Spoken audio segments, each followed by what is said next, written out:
Bonjour à toi et bienvenue à l'Incubateur, mon podcast hebdomadaire pour t'enseigner comment devenir une personne que les autres admireront pour ta résilience, tes valeurs et ta confiance en toi. Aujourd'hui, on est déjà au 4e épisode et je dois dire que ça fait vraiment très bizarre euh, encore d'avoir démarré un podcast qui me permet d'exprimer les idées que je trouve intéressantes et qui permettent d'élever ta conscience, élever ta confiance en soi, euh, de devenir une personne que les autres ont envie d'écouter. Parce que c'est vraiment ça le but du podcast. C'est vraiment de devenir quelqu'un que les autres admireront, mais pas dans le sens de la jalousie ou de l'envie, mais dans le sens de waouh, comment t'as fait pour devenir comme ça? Comment t'as fait pour t'exprimer aussi bien? Comment t'as fait pour développer ce genre de raisonnement? Et que les gens s'intéressent à toi, réellement, pour ce que tu offres, que les gens se disent je me demande ce que Vincent, ce que Mohamed, ce que Emine, ce que Mamadou, peu importe, je sais pas comment tu t'appelles, mais écoute, peu importe ton blaze, je me demande qu'est-ce qu'ils pensent de ce sujet, de ce questionnement, de, de ce débat. Que les gens cherchent ton opinion, parce qu'ils savent qu'il y a de la valeur.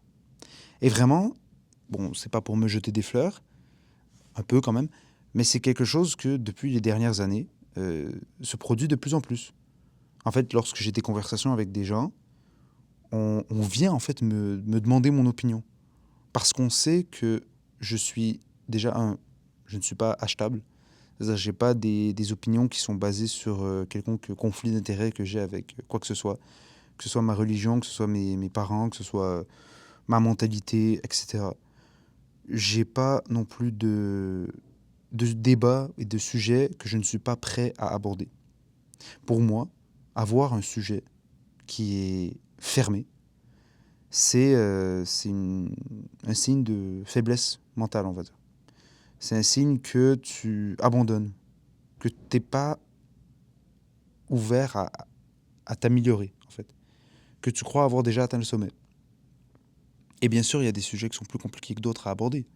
Je veux dire, pour moi, des sujets comme bon, le génocide qui se passe en Palestine en ce moment, des sujets comme la religion et tout, c'est assez dur, tu vois. C'est assez dur à aborder. Je me dis, bon, ok, comment quelqu'un peut venir pour essayer de me changer? Mais jamais je ne suis pas ouvert au débat. Jamais je suis fermé. Et c'est justement ça euh, qui sera le but du podcast plus tard. Donc, pour ceux qui écoutent en ce moment, sachez que vous êtes en train d'écouter quelque chose qui va devenir très grand. Je le dis. Et oui, ça peut sembler prétentieux, ça peut sembler euh, quelque peu délusionnel, dérisoire un peu, on peut se foutre un peu de ma gueule, mais j'ai l'intention de transformer ce podcast en quelque chose de grand. J'ai l'intention de transformer ce podcast en une plateforme où des gens pourront venir discuter, débattre de sujets qui souvent font mal.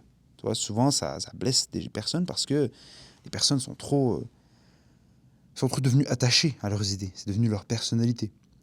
Et j'ai vraiment l'intention de faire débattre des gens.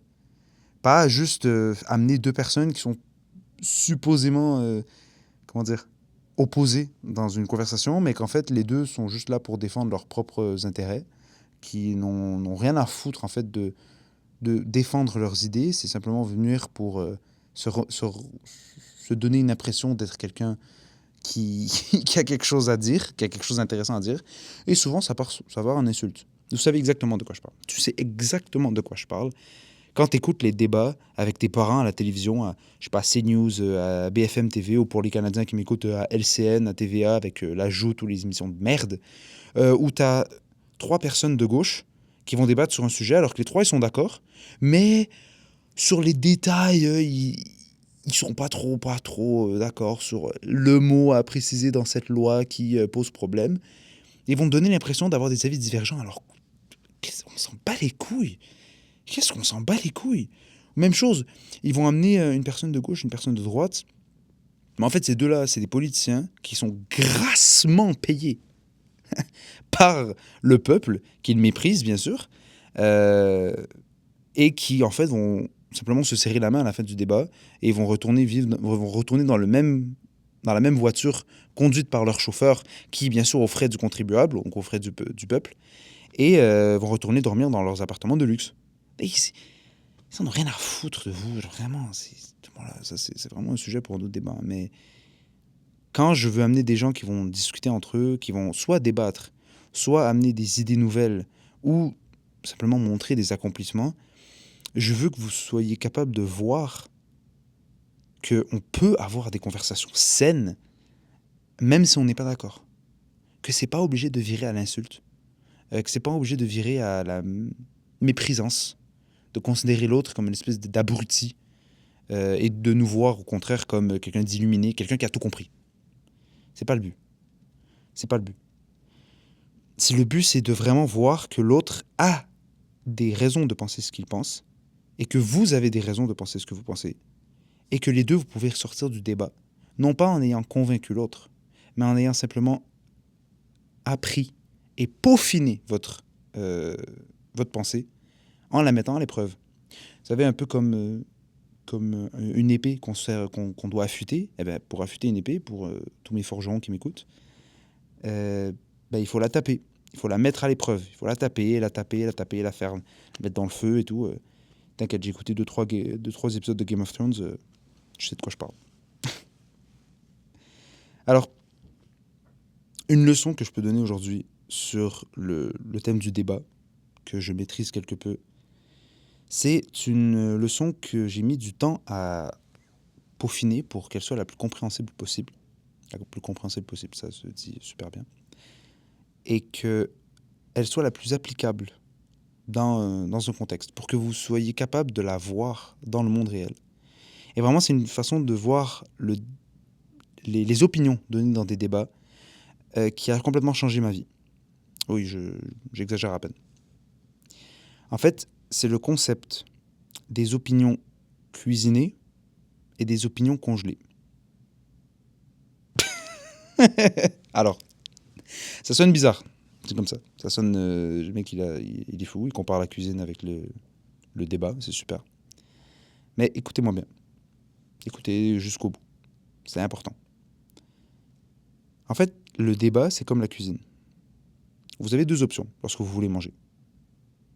Lorsque vous voulez manger, vous avez l'option de prendre un plat congelé qui est déjà prêt. Vous savez, les repas déjà faits, type, pour les Canadiens qui m'écoutent, Mekelinas, ces merdes-là, ou pour tout le monde, vous savez, les pizzas congelées. Vous savez, tu la mets au micro-ondes ou tu la mets au four, 10 minutes, c'est bon, t'as ta pizza. Ou t'as l'option de cuisiner. Chacun a ses avantages, ses inconvénients. Les avantages du congelé, bien sûr, c'est l'économie de temps. 10 minutes, c'est bon, après c'est prêt. T'as un repas, c'est bon. L'avantage du cuisiner, c'est que tu peux le personnaliser. Tu peux vraiment l'amener à ta sauce, à ta manière. Et bien sûr, il y a les inconvénients. Les inconvénients du congelé, c'est notamment que c'est de la grosse merde. C'est de la grosse... vos pizzas de merde, la restaurante cancéreuse, vous savez que c'est pas du vrai fromage qu'il y a dessus. Hein. Allez, là, tous ceux qui ont une pizza congelée dans leur congélateur maintenant, lisez les ingrédients en arrière, c'est écrit « substance laitière ». Ce n'est pas du fromage dans vos merdes.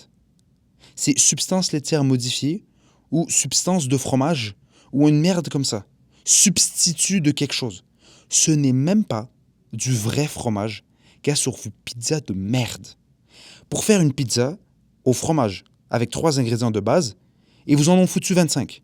Avec je sais pas quels édulcorants, je sais pas quel quelque chose, quels agents de conservation dégueux qui vont foutre un cancer à 50 ans. C'est horrible. En plus, je parle même pas des macros. Pour 500 calories, vous avez 2 grammes de prot. Genre, c'est n'importe quoi. J'en ai vu, mais c'est hallucinant. Et à côté, le désavantage du cuisiner, c'est que c'est long. C'est qu'on essaye. Et bon, tous ceux qui ont essayé de cuisiner une recette, t'essayes, tu foires, c'est pas bon. Ok, tu réessayes. Ok, c'est long. Tu réessayes. À chaque fois, c'est très long. Et les débats, c'est pareil. Lorsque tu as une opinion à sortir, tu as le choix de prendre une opinion congelée, qui est déjà prête, et que tu as entendu à la télé ou tu as entendu ta star préférée la sortir, du genre le racisme anti-blanc n'existe pas.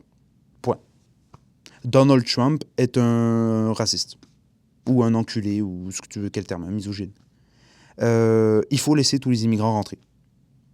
Ou sinon, si on va vraiment à l'extrême droite, je sais pas, tous les musulmans, c'est des terroristes. Tu vois? C'est des opinions qui sont congelées. Parce qu'elles sont juste faites. Il n'y a pas d'argument. Elles sont juste posées là. Et tu peux ouvrir... Quand tu as un mec qui te pose une question sur c'est quoi ton opinion sur les musulmans en France, tu ouvres ton frigo, t'as les musulmans, c'est tous des terroristes, tu le sors, tu le mets 2 minutes au micro-ondes et c'est bon, c'est prêt. T'as pas besoin de débattre. T'as pas besoin de discuter, t'as pas besoin d'élaborer, t'as pas besoin de décrire comment tu en es arrivé là, pourquoi tu penses ça, c'est quoi les preuves que tu amènes. Non, c'est juste posé là. Et souvent, mais souvent, c'est ces opinions-là que vous retrouvez dans les débats télévisés. C'est oh, mais de toute façon, vous êtes un mec de droite, hein, vous êtes raciste. Oh, de toute façon, vous êtes un sale gaucho de merde, là, c'est bon, vous êtes écolo, vous voulez tous nous foutre dans votre salaire universel, vous êtes tous un communiste, vous êtes des écolos de merde. Ok, bah, et souvent ils débattent pas, hein. C'est juste ça, c'est juste tu lances des opinions congelées comme ça. C'est prêt, voilà, tiens, je te le lance dans ta gueule, voilà. Et à côté de ça, vous avez les opinions travaillées, les opinions cuisinées. Ou est-ce que là, vous avez besoin de faire des ramifications dans votre tête? Vous avez besoin de réfléchir sur une question. Ok, bon, je reprends l'exemple que j'ai dit tout à l'heure, les musulmans en France. Bon, qu'est-ce que je pense des musulmans en France? Ok, bon. Qu'est-ce que j'ai eu personnellement comme expérience avec les musulmans? Bon, ils m'ont pas fait chier. Oh, j'ai eu un mec une fois qui m'a dit ta gueule et tout. Il avait une tête d'arabe. Je sais pas si c'était musulman. Bon, ok. Mais je comprends que dans les banlieues, ça peut être compliqué et tout. Ok, bah peut-être qu'il faudrait voir si de quelle façon ils ont immigré ici. Est-ce que c'est tous les immigrants musulmans qui sont pareils ou est-ce que c'est ceux qui sont venus illégalement? Ok, est-ce que dans toutes les villes, c'est pas... Toi, en fait, il y a une réflexion. Il y a une réflexion. Il y a une réflexion, il y a des ramifications. Et c'est exactement comme cuisiner un repas. Parce qu'à un moment, tu vas dire ouais, non, je suis pas d'accord. Moi, je voudrais pas qu'il y ait un en France. Tu vas débattre avec quelqu'un que lui, il a l'opinion inverse et tu vas te dire ah putain, en fait, t'amènes des bons points. Ah, j'avais pas vu ça comme ça. Ok, ouais, c'est intéressant de la façon que tu dis. Ok, je vais revoir. Tu vois, et tu réfléchis. Maintenant, tu ajoutes ce que tu as appris dans ta recette. Comme dans une soupe ou dans une sauce ou un truc comme ça, quelqu'un te dit mec, t'as pensé à mettre de l'origan dedans? T'as pensé à mettre un peu de curcuma? T'as pensé à mettre un peu de paprika? Et tu te dis ah non, j'avais pas pensé à ça. Attends, je vais essayer. Ah ouais, j'aime mieux. Ah, c'est super. Non, ça, j'aime pas trop. Non, ça marche pas. Ah ouais, ça, j'aime vraiment. Oh, waouh, c'est incroyable. Et là, tu vois, ça devient ton opinion. Ça devient ta sauce. Ben, c'est comme ça. Ça devient ton opinion. Parce que tu l'as construit à l'aide de l'opinion des autres, à l'aide de tes expériences, à l'aide de tes ramifications. Tu as fait travailler ta matière grise. Tu as construit ton opinion. Donc même si au départ, tu as essayé de suivre l'opinion de quelqu'un, tu as essayé de suivre la recette de quelqu'un notamment, une recette de sauce à spaghetti par exemple, une recette une sauce bolognaise, ben, au fur et à mesure de l'essayer, de la rater, de la réussir, et de finalement décider d'ajouter des ingrédients que tu as toi-même trouvés ou que quelqu'un d'autre t'a proposé, et ben ça devient ta recette. Et la recette de personne d'autre. Et c'est la même chose pour les opinions. Ça devient ton opinion. Ce n'est pas une opinion de gauche, ni une opinion de droite. C'est pas une opinion de blanc, une opinion d'arabe, une opinion de chrétien, de juif, de musulman, d'homme, de femme. C'est ton opinion, à toi et à toi seul. Et je te jure qu'à ce moment-là, tu deviens tellement puissant. Parce qu'en fait, les gens, lorsqu'ils vont te poser la question et que tu vas leur donner ton opinion, ils vont se dire attends, mais. Tu vois, ils vont bugger dans leur tête. Parce qu'ils vont se dire attends, mais t'es de gauche ou de droite ou... Attends, parce qu'ils sont habitués, avec les opinions congelées, à pouvoir te mettre dans une case. Parce que lorsque tu viens avec une opinion congelée, tu dis tous les musulmans dehors, ils disent ah, ben c'est bon, t'es un mec de droite. Et là, tu vas dire ouais, parce que t'es une merde, parce que t'es. Voilà. Je déteste les gens qui sont catégorisables. Ça, c'est ma phobie. Je dis pas de droite seulement, hein, de gauche aussi. Je déteste les gens avec qui je peux déjà prévoir leur opinion avant même qu'ils ouvrent leur bouche. C'est catastrophique. Où j'en étais? Je disais, en fait, tu deviens tellement puissant parce que tu deviens inclassable. Tu deviens inclassable. Les gens sont un peu choqués de ton opinion parce qu'ils se disent, mais en fait, je le range dans quelle boîte? Est-ce qu'il est de gauche ou de droite? Il est capitaliste ou communiste? il est pour ou contre le droit des femmes, il est pour. En fait, ils savent plus du tout te mettre dans quelle case. Et tu deviens tellement puissant. Parce que tu vois, le spectre un peu de gauche et de droite classique, qu'on voit un peu partout, en fait, dans toutes les démocraties occidentales. Le spectre de soit t'es à gauche, soit t'es à droite, et soit t'es au centre, tu peux être d'extrême gauche, d'extrême droite, et ben toi, t'es au-dessus. T'es comme un oiseau qui vole. Tu regardes un peu ce qui se passe parce que ton opinion ne se met nulle part. Tu vas dire, par exemple, sur la position des Arabes en France, tu vas dire, bah écoute, déjà, il faut faire attention, c'est pas tous les Arabes qui foutent la merde. Il faut vraiment différencier ceux qui viennent de l'immigration légale de ceux qui viennent de l'immigration illégale. Ensuite, de ceux qui sont nés en France et ceux qui sont nés ailleurs. Et il faut comprendre qu'il y a des contextes socio-économiques qui peuvent porter des gens à être plus enclins à créer ce genre de problèmes, tu vois, les problèmes de banlieue. Mais il faut faire attention aussi parce qu'on oublie tous les médecins, les avocats, les ingénieurs arabes qui sont venus glorifier la France. Tu vois, qui sont venus la rendre ce qu'elle est aujourd'hui. Donc, tout résumé à arabe en France, c'est de la merde. Tu vois, à ce moment-là, t'es de droite ou de gauche? Ben, les gens, ils savent pas. Les gens, ils savent pas. Les gens, ils savent pas. Et il faut faire attention. Hein. Faut que tu te prépares. Pas faut faire attention, en fait. Faut que tu te prépares à ça. Parce que, malheureusement, en 2025, ne pas être capable de classer quelqu'un, ben, souvent, tu le classes chez l'ennemi. C'est aussi simple que ça. Et ça me rappelle plusieurs discussions que j'ai eues, notamment au sujet de Donald Trump. Voilà, pendant les élections qu'il y avait. Moi, je disais, bah écoute, il y a eu 4 ans de Biden. Là, je vais partager un peu mes opinions, tu vois. Il y a eu 4 ans de démocrates. Et on a eu un mec qui n'arrivait pas à aligner 2 mots, qui foutait un peu la merde. Il y a eu une guerre plus un génocide qui ont débuté. Bon, il y a l'autre à côté qui dit qu'il veut reglorifier les États-Unis, arrêter les 2 guerres, etc., etc. Je me dis, bon, écoute, pourquoi pas?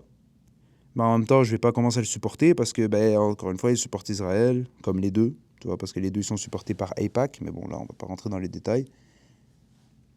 Mais bon, tu vois, je suis ni contre ni pour. Je suis bon, un peu mitigé entre les deux. Oui, il amène des bonnes choses, oui, il amène des mauvaises choses. Mais je dirais que si j'avais à voter pour lui ou pour Kamala Harris, donc la députée démocrate, la représentante démocrate, bah, je voterais pour lui plutôt. Et en fait, juste la fin de cette phrase suffit pour complètement oublier tout ce que j'ai dit. Tout ce que j'ai dit avant. Et me catégoriser comme un facho d'extrême droite. C'est aussi simple que ça.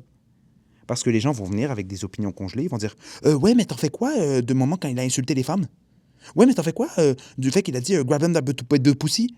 Ouais, mais t'en fais quoi de Israël? Tu vois, c'est incroyable. Parce que justement, j'ai eu des gens qui me disaient oui, mais tu fais quoi du support d'Israël qu'il a? Je dis les gars, vous êtes cons, vous le faites exprès. Genre, vous faites exprès d'être con ou vous vraiment juste, vous êtes réellement abrutis? Les deux supportent Israël.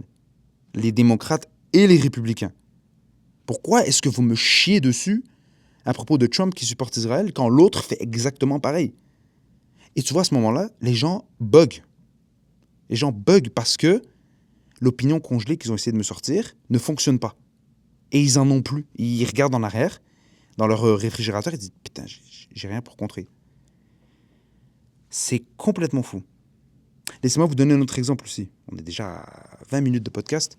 Un autre exemple qu'un ami à qui j'ai partagé justement cette information, cette vision des choses, des opinions congelées et les opinions cuisinées, qui m'a en fait encore plus rassuré dans la façon dont j'ai finalement compris le game, en fait, du débat, des opinions congelées et des opinions cuisinées. En fait, c'était un débat entre 2 personnes, je ne les connais pas du tout, je m'en bats les couilles, c'est un extrait qu'il m'a envoyé, où tu avais une femme qui débattait un homme sur je sais pas quel sujet. Et tu as juste le mec qui lui dit, en fait, tu as la meuf qui arrête pas de chier sur le féminisme, pas chier, mais bon, qui chie sur le mec en défendant le féminisme. Et qui lui dit, ouais, mais de toute façon, t'es juste un misogyne, toi, t'es juste un misogyne, blablabla. Bla, bla, bla. Et le mec, il fait juste lui dire, ok, mais est-ce qu'on peut définir la misogynie? Et la meuf, elle a vraiment... elle a crash. Elle a complètement crash. Erreur 404, vraiment blue screen of death. Vous savez, elle a fait quoi? Le mec, il a répété. Hein. Il a dit... Bah, parce qu'elle a essayé de, tu vois, d'aller à droite à gauche. Elle dit... non, mais il y a tellement de façons de la décrire et tout. Il a dit, ok, bah, définis-moi la misogynie. Juste pour qu'on soit sûr qu'on soit sur la même longueur d'onde, tu vois. C'est quoi la misogynie? Tu utilises beaucoup ce terme. Qu'est-ce que ça veut dire? La meuf, elle a commencé à pleurer.